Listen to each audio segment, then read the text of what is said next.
Welcome into another episode of Teal the Show. I'm Jamal St here, and this is Frank Frangie. Frank, it is almost time for the Jaguars to play that first preseason game of the year. It has been a long road through training camp, dog days and all, but there's finally a game where they get a chance to hit somebody else. Yeah, you're exactly right, and everything changes. It feels different. There's fans in the stands. I promise you the blood will be racing through those guys' veins when they get out there on Saturday night, even though the game doesn't count. Even though the starters, if they play, and Doug suggests they won't play very long, I would imagine, it's a different ball game, Jamal. When you're out there, when it's the game setting, it matters to everybody. It's going to be an exciting time. It's a different game when it matters. I promise you that. And it's saying a little bit when you say a preseason game matters, but it matters to those guys, especially the guys who this is going to be their first time putting on that NFL jersey underneath those game lights. This game is important. This is an opportunity where they see all those childhood dreams come true. Yeah, and look, you got a uniform. When you're playing against Patrick Mahomes and the Kansas City Chiefs, that's why it matters. It doesn't matter in the standings. But you're playing against the Kansas City Chiefs. You're playing against the best team in football. I love that they drew the Chiefs. I'm not sure how they put together the preseason schedules these days, but this young team, this team that has great hope, needs to walk out on the field, and Andy Reid and Patrick Mahomes and Travis Kelce are on the other sideline. Regardless of how much they play, and Andy Reid suggests that his starters are going to play a quarter or so, but regardless of how much they play, it matters because you're playing them. And what you put on tape will matter. So this is an important game for these guys. Don't ever think just because it doesn't count in the standings and it's a preseason game, what they do on the field doesn't matter. Every play on Saturday night matters to somebody. That's how important this game is. I can't wait. It's going to be a fun one to watch, especially because Doug Peterson has also said that the Jaguars starters are going to play at least a little bit. So this will be our first chance to see this iteration of the Jaguars offense out there on the field. So Frank, during the offseason, Press Taylor said that they tore the offense down to the studs and that they've rebuilt it from there. I got a chance to ask Christian Kirk just what that looked like to him and just how different it was, and he said there are going to be some big changes. Yeah, it definitely does. I think, from a basics and a foundational standpoint, I think we're doing a lot more and really, becoming a little bit more diverse and moving guys a lot, around a lot more, and also just, putting in little wrinkles, whether it's motions, personnel, just aligning people in different places. I've been in the backfield a little bit more, so it's just been cool, watching them play around with some of the things that we can do within just the foundational stuff of our offense. Now, we won't get a deep look at the offense, Frank, but maybe a glimpse into just what you can expect this year. Those changes, look, after what we saw last season, it doesn't have to be a bad thing. It could definitely shake and breathe some life into this offense. Yeah, my guess the changes will be more tweaks to our eye and to the fans' eye, Jamal. I don't know if it's going to be significant, but yeah, there'll be some little things. Take advantage of what your guys do well. They've now had Christian Kirk here a number of years. They've now had Trevor here a number of years. They have a better idea of who does what.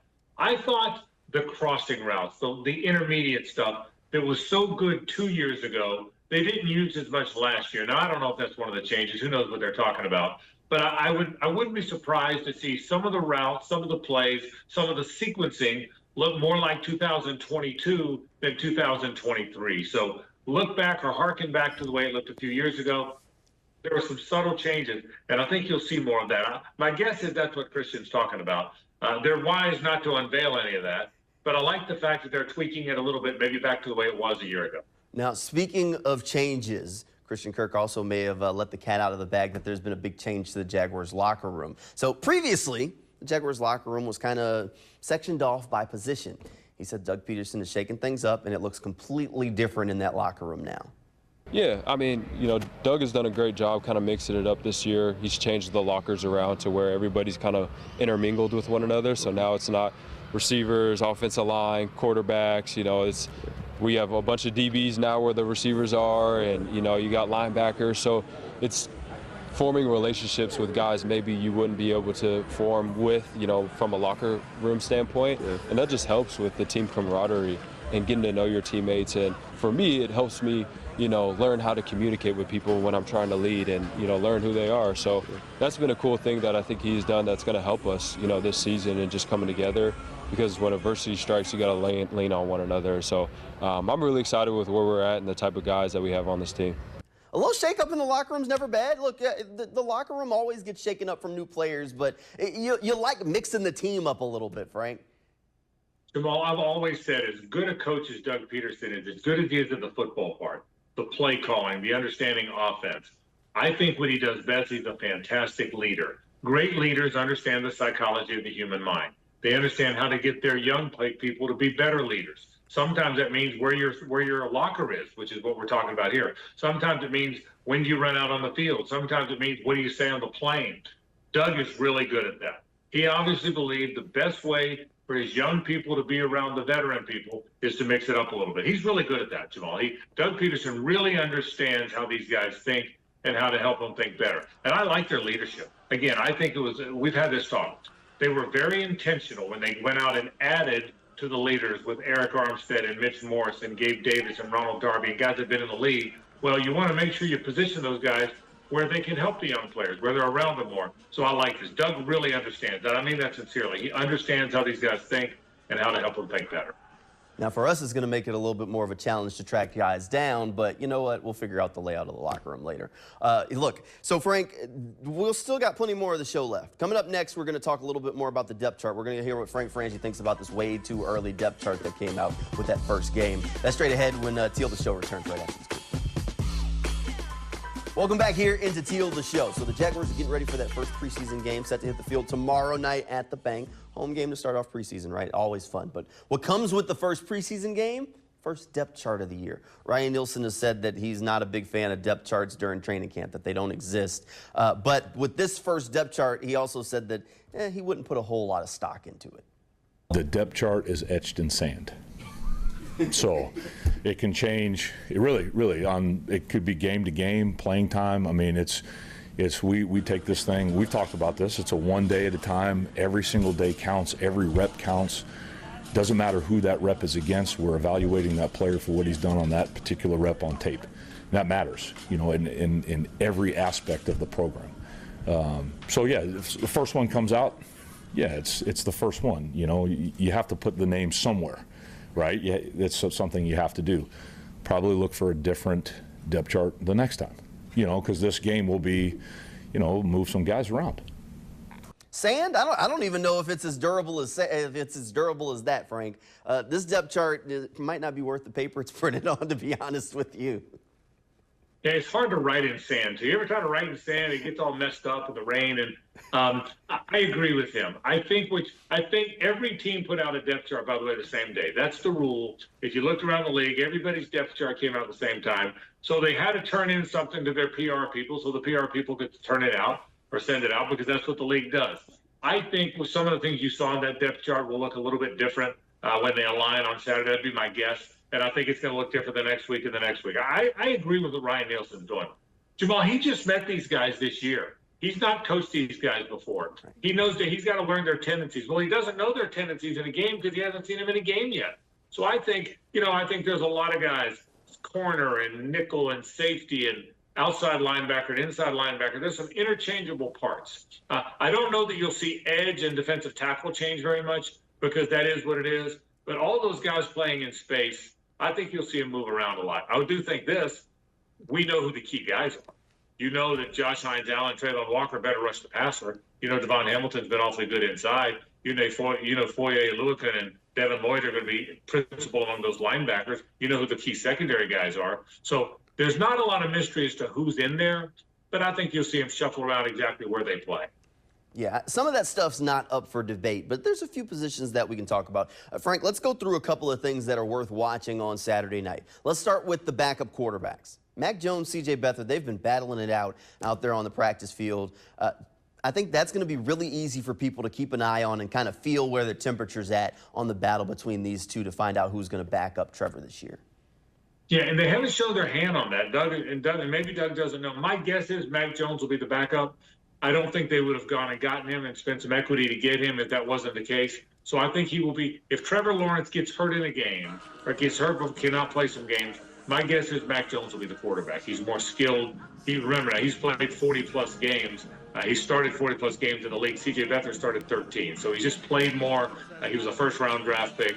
So, but in terms of how they're going to play it in the preseason, who goes in first, who plays the most, that I don't know. And they haven't showed their hand, and good for them. They've been alternating reps, so we'll see how that plays out. How about the wide receiver battle? Last year, Elijah Cook snuck onto the roster. He's going to try and do that again, but it's definitely going to be heated there because there are a lot of spots that I feel like are almost locked up at this point. So Elijah It really comes down, I think, Jamal, to how many they keep. Right. It certainly looks like, in the depth chart they put out for the league to see, Parker Washington was the backup slot. Elijah Cooks was one of the backup outside guys. And it wouldn't be surprised if it plays out that way. I think those guys, those are the two most prominent. After you get past the first three guys, we think that'll be Kirk, Davis, and Brian Thomas Jr., and that's how the depth chart looks when they put it out. I would think Parker Washington and Elijah Cooks are guys that are going to figure very prominently, as is obviously Devin Duvernay. So based on the depth chart, that's the first six guys, and I don't think that's going to change a whole lot. I would think that first six is pretty close to the six you're going to see. All right, what about on the defensive side of things, Frank? We still have that battle at linebacker to figure out who's that third starter at linebacker. And there was even one thing, if we look at this depth chart and take it for more than just sand, there was an or next to Devin Lloyd's name, a guy that we've basically been writing in as a starter. I think Devin Lloyd can do a lot of things, but Chad Muma's a good player.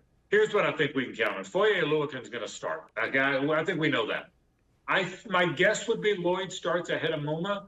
And my guess is Moma's the third starter if they play three linebackers out there. But and that's kind of how they showed it on the depth chart. But you're right. They didn't say which guy's going to start at that will and which one's going to start at the Sam. And I think part of that is let's challenge our guys. Let's put that or on the depth chart and challenge our guys to play well in this preseason, to play well next week when you practice with the Tampa Bay Bucks, to play well the whole time. So I think you know the key guys. I think it's a good guess that Oluokun, Lloyd, and Muma are all going to play a lot of football. But how they're deployed and who's in when, other than Foye, I think, is up for grabs. I think that's okay. Competition's good, Jamal. Even with veteran guys, and you kind of know who's going to be out there. I also would keep an eye on Ventrell Miller. I know he hurt his hand, but he practiced today, and I think they're going to try and play him. They say he won't be out. He's the one guy I think that can crack that top three. I don't necessarily think he's going to start the season, but he's a guy I'd keep an eye on. One last guy that I want to talk about is, and this is just a kind of a blanket statement. If you put any stock into that early depth chart, you notice that almost all the rookies were really far down. I think as a coaching staff, they believe in making those rookies earn every spot on that depth chart. The only guy that you saw that was a rookie that was even near the top was Brian Thomas Jr., and he was listed there. But we all knew what that was going to be, Frank. I think that's part of this, is that they want to make sure, even though they love Jarian Jones, that he earns every rep that he's going to get. Yeah, no question. Mason Smith's the one that jumped out. That's a second-round pick, and they had him third or fourth team. We all know it's very unlikely that Mason Smith's going to be third or fourth team. But I like that. On defense, make your young guys earn it.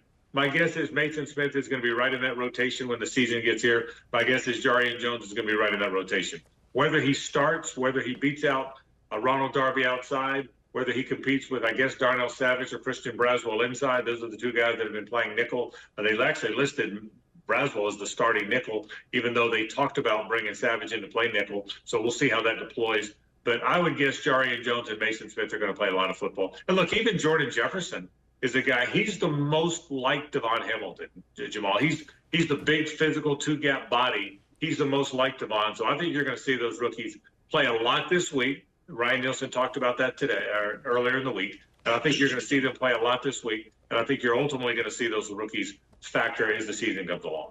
All right, last thing, Frank. Normally before games, I ask you who's going to win. I'm not going to do that in preseason. I'm not going to put you on the spot for that one, but I am going to put you on the spot a little bit. Who's the guy that Jaguars fans are going to be buzzing about on Sunday morning after the game? If you had to pick one, who's the player that everybody's buzzing about? He's the next star. We didn't see this coming. Who's that guy? Tank Bigsby. I've said that all along. I think Tank is going to play a lot of football this year. I think he's going to be a good backup and an important backup to Travis Etienne.